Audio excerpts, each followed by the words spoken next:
This time, has Truong really come back? After so many days of waiting, Tieu thought she was still dreaming, but that voice, that embrace, felt too real to be an illusion. He stood in the yard, the afternoon sunlight breaking over his tired face, and she couldn't hold back her tears. She ran to him, throwing her arms around him. Dad Dewey cried out, his voice tearing through the still air. The three of them held each other tight, afraid that if they let go, everything might disappear again. But before their smiles could dry the tears, something strange made Tieu freeze. Truong's eyes, they looked different, and from that very moment, the happiness that seemed complete opened another door, one hiding a secret no one ever saw coming. Like and subscribe to see the next episode, where we'll finally learn, did Truong truly come back?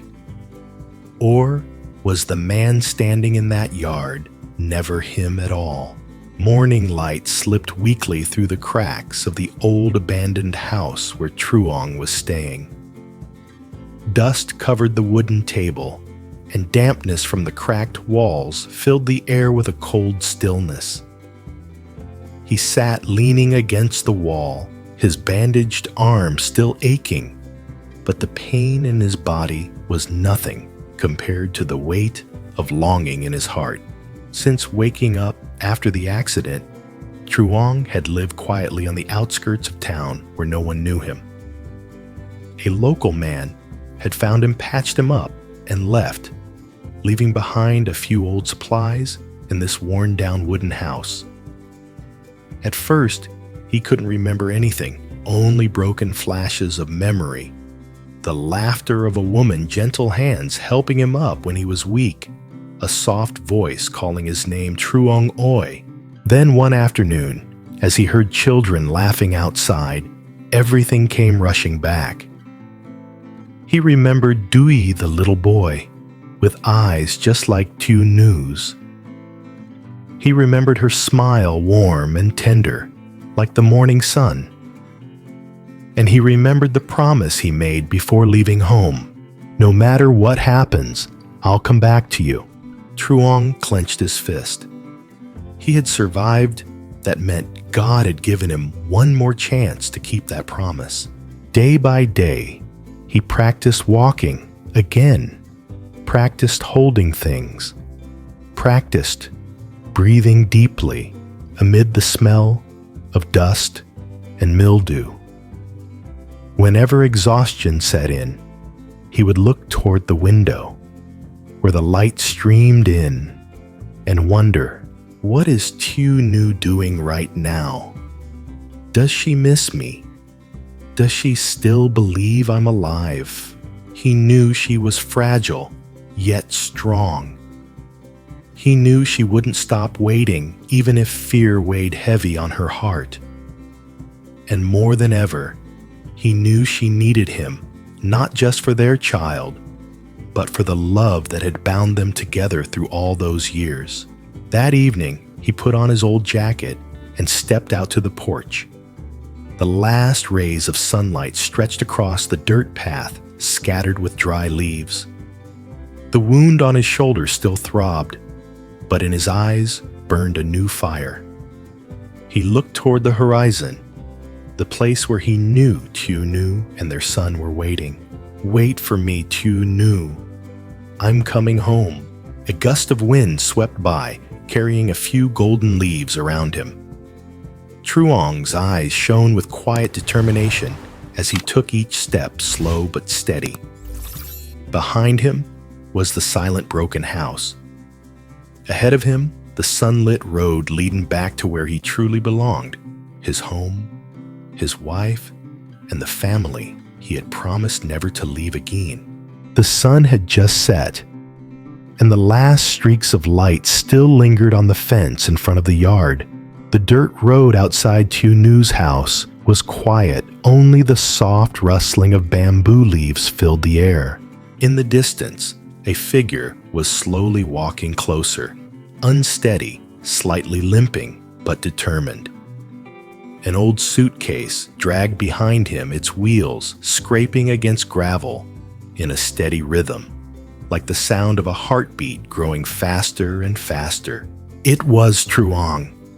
He had come back. His hair was longer than before, his face thinner. The bandage on his shoulder was still visible, but in his eyes was something that couldn't be hidden, the kind of happiness only someone about to see the person they love again could feel. He stopped at the gate, his hand trembling as he touched the familiar wooden door. All the lonely nights, the pain, the unfinished dreams, everything seemed to come together in this one moment. He took a deep breath and called softly, his voice rough and shaking. Tieu. The sound was as light as the wind, yet it carried through the air, slipping through the doorway and straight into the heart of the woman sleeping inside. Tieu stirred. For a second, she thought she imagined it. She dreamed of that voice so many times, only to wake up with tears on her pillow. But this time, the voice was clear, real, coming from just outside the door. She jumped up, heart racing, and hurried to the porch. And then she saw him. Truong stood there, thin and tired, in the dim evening light, the old suitcase by his feet. Their eyes met, hesitant at first, then overflowing. Tieu froze, her lips trembling, unable to believe what she was seeing. Truong, is it really you? No answer was needed. She ran to him, tears streaming down her face, crying like a child. Her arms wrapped around him tightly, so tightly that he could feel her trembling against his chest. He held her just as firmly, afraid that if he let go, she might disappear again. In that small yard, neither of them could speak. Only sobs, the sound of two hearts beating, and the wind, carrying the scent of the earth, their memories filled the space. I thought you'd never come back, she whispered through tears. I promised I would, Truong replied, his voice breaking. The days without you were the worst, she said. She buried her face in his chest, her tears mixing with the warmth of the man she thought she'd lost forever. His hand, trembling, brushed her hair gently, as if trying to make up for all the lonely nights she had endured. Inside the house, little Dewey heard his mother crying and ran out. He stopped at the doorway, froze for a moment, then shouted with joy, Dad! Truong turned around, a bright smile breaking through the dust on his face. He opened his arms and bent down to catch Dewey as the boy ran into him, laughing and crying all at once. That moment, simple but sacred, felt as if the entire world had narrowed down to just the three of them, Truong, Tieu, and Dewey. The last light of the day shone through the leaves, falling on their embrace in the middle of the yard. A gentle breeze swept by, carrying away the dust of the road and the long months of waiting. I went too far, Truong said softly, his voice calm but warm. But I finally found my way back. Don't cry anymore. I'm here now. Tieu looked up, her eyes red but glowing with happiness. She nodded and held his rough, calloused hand, the same hand that once held hers in the sunlight years ago. Welcome home, she whispered. Truong glanced around the familiar yard, the faint scent of orange blossoms in the air, Dewey's laughter echoing behind them. Everything was the same, except he had been gone for far too long. She leaned her head on his shoulder, and murmured, "The dream I had. It was real after all." He smiled, squeezing her hand gently. "I told you, our dream would never fade." The evening wind stirred again, making the wind chime above the porch ring softly. Their shadows stretched across the yard, merging in the warm glow of the sunset, where love, after all the storms, had finally found its way home. The sunset wrapped the reunion in golden light, warm, gentle, complete, like the most beautiful dream one could ever have. Tieu looked at him, her hand softly touching his thin face, his deep eyes still full of love. "I'm scared. If this is a dream, I don't want to wake up." He smiled, placing his hand on her cheek. "Then if it is a dream, I'll dream it with you forever." She nodded and rested her head on his shoulder. The wind chime on the porch tinkled softly, a sound that made her close her eyes in peace. But then, the wind stopped. The sound faded away. The chime went silent, cut off, as if something had smothered it. She slowly opened her eyes, and Truong was gone. The yard was empty. The suitcase had vanished. The house had gone still again, with only the distant buzz of cicadas and the long shadows stretching across the walls. She froze. Everything, his warmth, his embrace, Dewey's laughter, Truong's voice, had dissolved into the air as if it had never existed. She stepped outside, eyes wide with panic. "Truong, where are you?" No one answered. Only the wind whistled through the leaves, sharp and cold. She fell to her knees, reaching out to the empty space in front of her where he had just been. Tears fell to the ground, soaking into the dust, leaving a dark, blurry stain. Her sobs broke the silence as she tried to convince herself this was just another cruel trick of fate. And then she heard his voice, faint, distant, like an echo inside her own mind. "I'm still here, Tieu. Don't wake up." She lifted her head, looking around. The wind rose again, stronger this time, whipping the curtain on the porch. The wind chime rang once more, but the sound was warped far away, like it came from another world. She stepped back inside.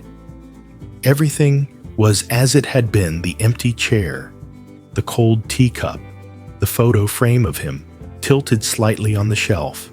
Her hands trembled as she picked up the photo. In it, Truong was smiling the same smile from her dream. "Truong, were you ever really here?" There was no reply. Only the slow, endless ticking of the clock. She sat down, her eyes blank. That dream it had felt too real, too beautiful, the kind of dream that made her want to believe he truly came back. She held the photo against her chest and closed her eyes, wishing that when she opened them again, she'd see him outside the gate, pulling his suitcase, calling her name. But when she opened her eyes, the house was still dark. Outside, rain began to fall. The sound of raindrops on the roof mixed with the quiet sobs of a young woman sitting alone. Dewey was asleep in his room while she sat there in the dim light, quietly adding another line to the letter she never sent. "My love, today I saw you come back again. I got to hold you, to hear your voice, to see your smile. But then it all faded away. Was I dreaming inside another dream? If so, please don't let me wake up, because only in that dream I still have you." Her pen stopped. A tear fell, smudging the ink on the page. Outside, the rain kept falling, as if the sky itself was crying for a dream too fragile to last. She folded the letter gently, placed it in the wooden box beside his photo, and rested her head on the table. In the half-sleep that followed, she heard his whisper again, soft and close to her ear. "I'll come back to you new. This time for real." She smiled through her tears, her lips moving faintly as she answered in the haze of sleep. "I'm still waiting, Truong, even if it's only in a dream." And then the night swallowed the little house whole.